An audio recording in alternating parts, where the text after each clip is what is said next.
Ayudé a mi mamá a engañar a mi papá. Él me borró de su vida como si yo también lo hubiera traicionado. Mi papá me borró de su vida literalmente, me sacó del testamento, cerró nuestras cuentas, vendió la casa, canceló mi universidad y me bloqueó de todas partes. Mi crimen, encubrir a mi mamá mientras ella lo engañaba con otro hombre. Todo empezó con una llamada, una que nunca debí contestar. El celular de mamá vibraba sobre la encimera. Ella se había ido un momento al lavadero. Vi un nombre en la pantalla, Edu. Pensé que era algo del trabajo. Atendí. Hola, mi amor, ¿llegaste bien? Me congelé. ¿Quién habla? Silencio. Luego clic. Cuando mamá regresó, me encontró con su teléfono en la mano. La sangre le abandonó la cara. ¿Quién es Edu?, le pregunté. Se sentó sin decir nada y entonces, sin rodeos, sin lágrimas, sin mentiras, me lo dijo todo. Es alguien a quien no debería querer, pero lo quiero. Me explicó que papá ya no la miraba, que ya no la tocaba, que se sentía invisible y que Edu la había hecho sentir viva otra vez. Yo no sabía qué decir. Solo me senté frente a ella y en algún momento con la voz temblando, le dije, papá sabe. Ella negó con la cabeza. Y no puede saberlo. No ahora. Necesito tu ayuda. Yo tenía 20 años y, en lugar de hacer lo correcto, hice lo que me pareció más fácil. Le dije que sí. Desde ese día fui su cómplice. Inventé salidas, le cubrí ausencias, le mentí a mi papá en la cara cuando me preguntaba dónde estaba mamá. Incluso fingí que íbamos juntas a clases de yoga o cenas con amigas. Al principio pensé que estaba haciendo algo noble. Estoy protegiendo a mi familia, me repetía. Estoy ayudando a que esto no se destruya. Pero con cada mentira, algo en mí se rompía. Papá comenzó a sospechar. No lo decía, pero se notaba. Hacía preguntas sutiles, revisaba recibos, buscaba errores en los relatos. Una noche cenando preguntó, ¿sabías que tu mamá no estuvo en casa de Laura el sábado? Me atraganté. ¿Cómo? Llamé para agradecerle por prestarle el auto y me dijo que no la vio. Mamá se quedó en silencio. Yo también. Él nos miró con una mezcla de intuición y dolor que no se puede describir. Hay algo que debería saber. Mamá improvisó una excusa absurda. Yo sentí otra mentira, una más. Él pareció creerla, pero esa noche no nos dio ni un beso. Solo se levantó de la mesa y se fue a dormir.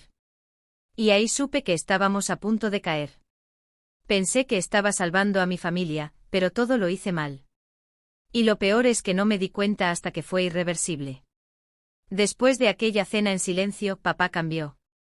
No gritó, no preguntó más. Solo observaba como si supiera que la verdad estaba ahí, flotando entre nosotras, y él solo estaba esperando que se estrellara contra el suelo. Días después, mamá se fue a una clase de cerámica.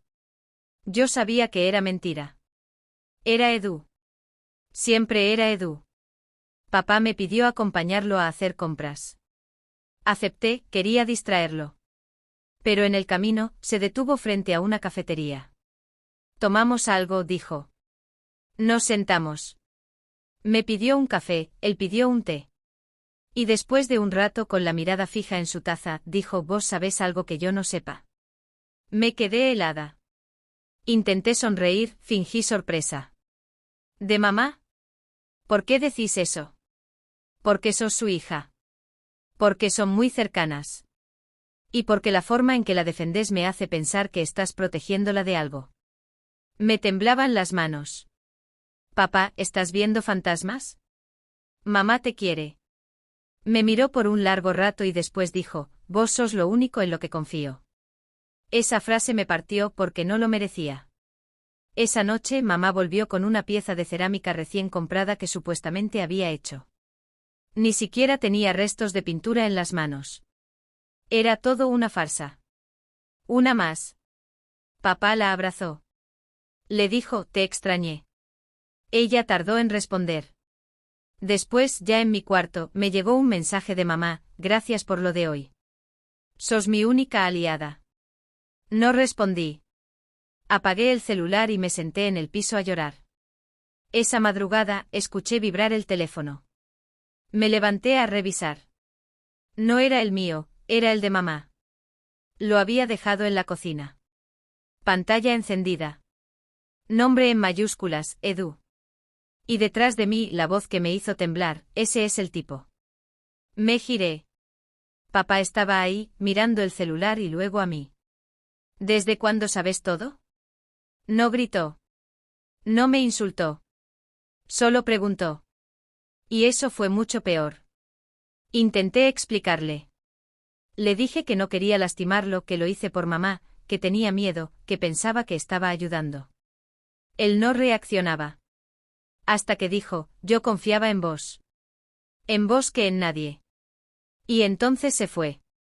Sin cerrar la puerta. Sin mirar atrás. 3 días después recibí su mensaje. Solo una línea, no sos más mi hija. Y fue entonces cuando me desmoroné. No lloré por mamá. No lloré por mí. Lloré porque entendí que lo había perdido para siempre. Y lo que vino después fue todavía peor. Pensé que ya había tocado fondo cuando mi papá me escribió, no sos más mi hija, pero estaba equivocada. Lo peor estaba por venir. 3 días después de ese mensaje, mamá fue al supermercado. Me llamó desde la caja, la tarjeta no pasa. ¿Probaste otra? Lo mismo. Me pidió que intentara con la mía. Tampoco funcionó. Ahí supimos que papá no solo se había ido, nos había desconectado de todo. Ese mismo día, el portero nos entregó una carta. Era del estudio de abogados de papá. La casa donde vivíamos había sido vendida. Teníamos 7 días para desalojar. Legalmente podía hacerlo, era suya desde antes del matrimonio. Esa noche mamá rompió un vaso contra la pared. Lloraba, gritaba, me culpaba, se culpaba y después me abrazaba, repitiendo, todo se fue a la mierda. Yo no dije nada. No tenía fuerzas ni respuestas. Solo me quedé sentada, mirando la foto familiar que aún colgaba en el pasillo, papá, mamá y yo, abrazados frente al árbol de Navidad de hace 5 años. Sonrientes. Ajenos a todo lo que vendría. Me acerqué, la bajé de la pared y sin pensarlo, la estrellé contra el suelo. No sé si de rabia, vergüenza o desesperación, pero necesitaba ver algo romperse que no fuera yo. El 5.º día después del mensaje, llegó el correo más frío que recibí en mi vida. Asunto: suspensión de matrícula universitaria por falta de pago. Ese fue el punto de quiebre. Mi carrera, mi proyecto de vida, mi única escapatoria. Todo borrado con una decisión. El 7.º día nos fuimos de la casa. Con bolsas, no maletas. Con vergüenza, no dignidad. Un vecino, el mismo que me vio crecer, nos miró desde la puerta. No dijo nada. Solo negó con la cabeza, como si fuéramos una decepción viviente. Mamá me agarró del brazo y apuró el paso. Nos mudamos a un apartamento miserable, un monoambiente húmedo, sin puertas internas, con un colchón tirado en el suelo. Yo dormía ahí, mamá en el sofá. Compartíamos un ventilador portátil en las noches calurosas y el silencio más espeso que jamás sentí. Busqué trabajo de lo que fuera, mesera, ayudante de papelería, niñera. Lo que cayera.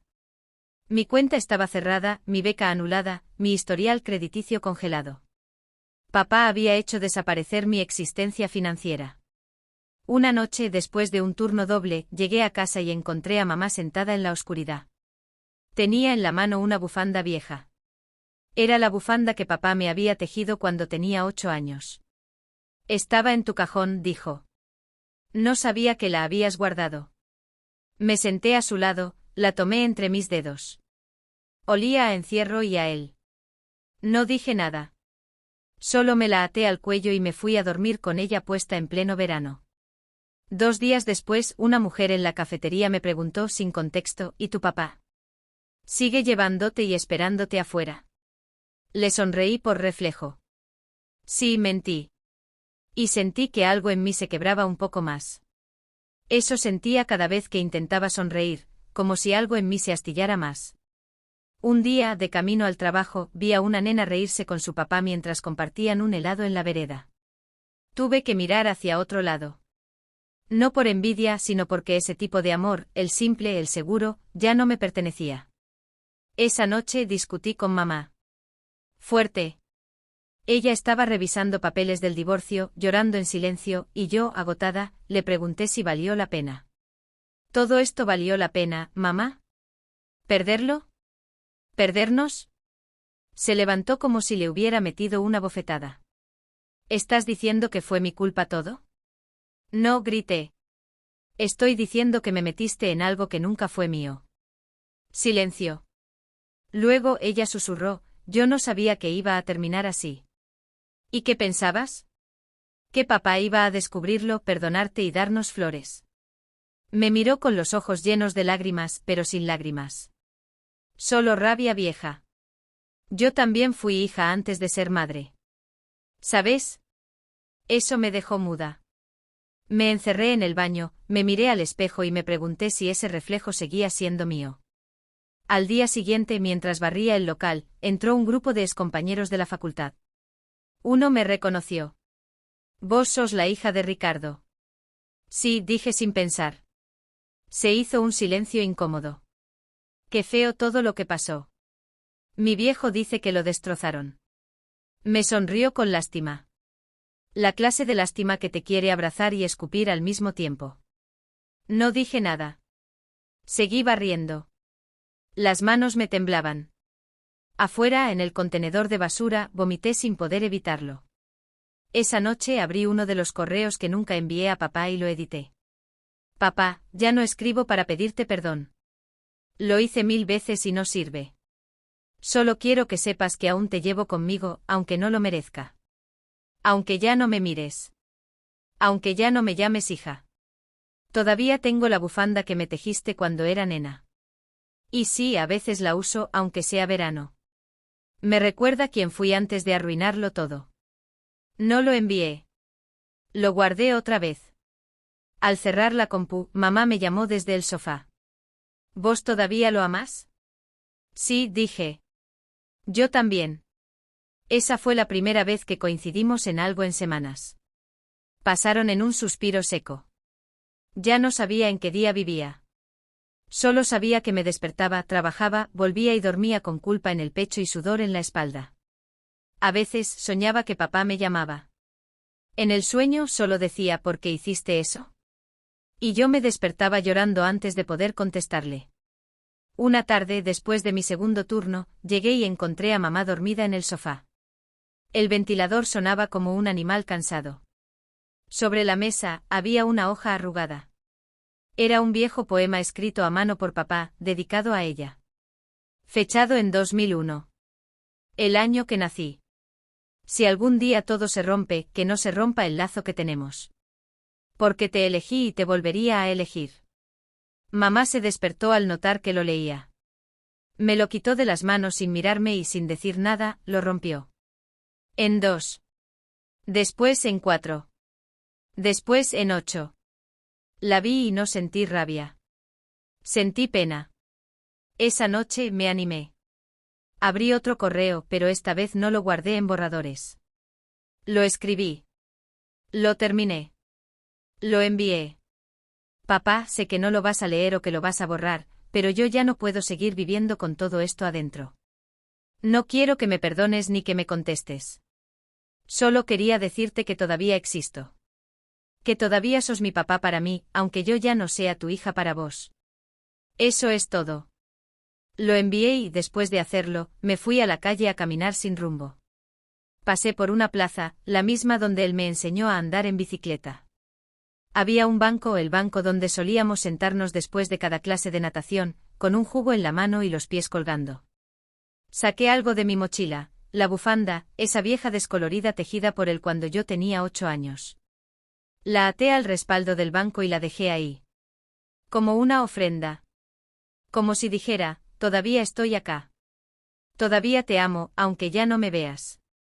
Volví a casa con las manos vacías y el pecho lleno. Mamá me miró confundida. ¿Dónde está tu bufanda? Se la dejé a alguien. No preguntó más. Esa noche, justo antes de dormirme, mi celular vibró. Era un número desconocido. Solo un mensaje, vi lo que hiciste. No decía más. No tenía nombre. Pero yo sabía que era él. No había nombre. No había foto. No había ni una palabra de más.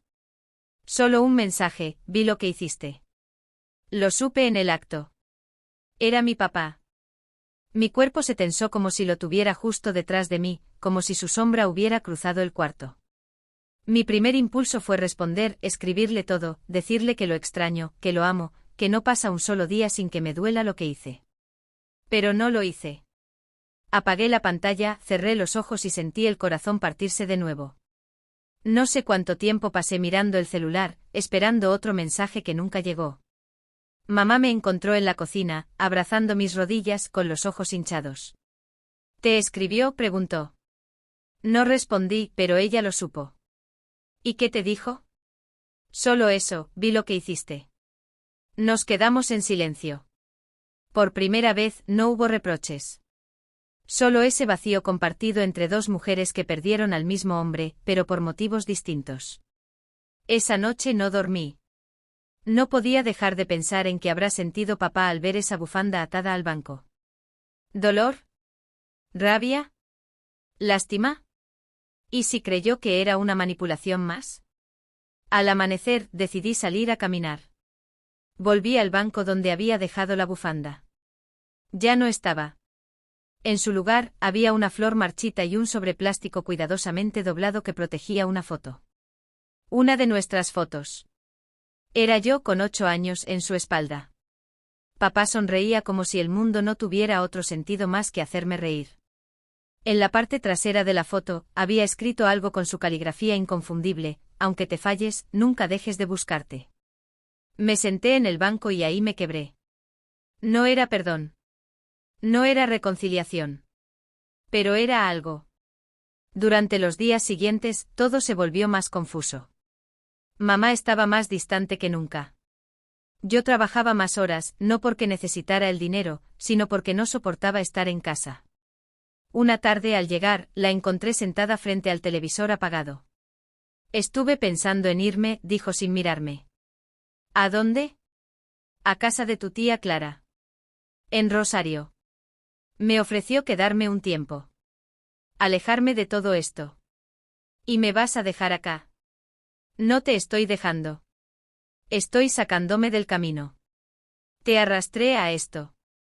Ya no sé si estoy ayudando o estorbando. No supe qué decir. Por un segundo quise decirle que sí, que se fuera, que su partida sería justicia poética. Pero no lo hice. Solo asentí. Los días siguientes fueron raros. Silencios amables. Pequeñas despedidas en cada gesto. Mamá partió el domingo por la tarde. Con una mochila y un beso en la frente. Te amo aunque no sepa cómo demostrártelo. Y se fue. Quedé sola por primera vez desde todo esto. Volví a dormir en el colchón del suelo. Volví a abrazarme por las noches. Y una noche simplemente abrí mi computadora y comencé a escribirle. No un correo. Una carta de verdad. A mano. Con mi letra. Papá, no te pido que me perdones. Ya no. Solo quiero que sepas cómo se ve esto desde este lado. Desde donde estoy, no hay luz. No hay rencor. Pero tampoco hay paz. No te escribo para convencerte ni para suavizar lo que hice. Te escribo para contarte que sobreviví, pero no intacta. Ya no soy la misma. Ya no soy esa hija que te dibujaba cartas por el Día del Padre y te decía que era su héroe. Aunque en el fondo sigo queriendo que lo seas. Cometí el error de no hablar cuando debía. De proteger lo que no merecía protección. Y eso nos destruyó. Pero sigo acá. Con la esperanza callada de que un día, tal vez, podamos tomar un café sin esta sombra entre nosotros. Guardé la carta en una caja de zapatos, junto a otras cosas que me recordaban a él: un ticket de cine de cuando fuimos a ver esa película que odiamos, un llavero con su inicial, un sobre con un mechón de mi pelo de cuando tenía 5 años. Lo encontré en sus cosas antes de que nos fuéramos de casa. Pequeñas cosas. Pedazos de amor. Unos días después, recibí un llamado del banco. Me dijeron que papá había oficializado su testamento. Confirmaron que yo ya no figuraba en él. Me lo dijeron con tono neutro como si no acabaran de arrancarme la última esperanza. Colgué sin decir mucho y me senté en el suelo. Sola. No lloré. Solo respiré lento como si estuviera soltando algo que llevaba reteniendo desde que todo empezó. Esa noche me fui a dormir temprano y soñé con él. Estábamos en la plaza. Yo tenía 8 otra vez. Él me empujaba en el columpio y reía. Y cuando el columpio se detenía, me decía, aunque no lo entiendas ahora, algún día vas a entender por qué tuve que alejarme. ¿Me vas a volver a querer? Le preguntaba y él, con la misma sonrisa triste que ahora veo en las fotos, decía, siempre te quise. Pero eso no siempre basta. Me desperté llorando. Pero no de angustia. De aceptación. Han pasado semanas desde entonces. A veces todavía reviso su perfil en redes. Cuenta falsa. Ya no estoy bloqueada, pero tampoco hay señales de que quiera volver a verme. Y tal vez eso sea lo que merezco. Tal vez perderlo no fue una sentencia. Fue una consecuencia. Ahora vivo sola. Trabajo de día, estudio de noche. No tengo lujos. No tengo estabilidad. Pero tengo algo que no tenía antes, conciencia. Y aunque no tengo la certeza de que algún día él me vuelva a hablar, si tengo claro algo, ya no me escondo detrás de las excusas. Ya no me repito que lo hice por amor o por miedo. Lo hice porque elegí mal. Porque no supe. Porque no quise ver. Y al fin entiendo, estaba equivocada. Y espero que algún día pueda perdonarme. Mi padre. Y pueda volver a ponerme en su testamento.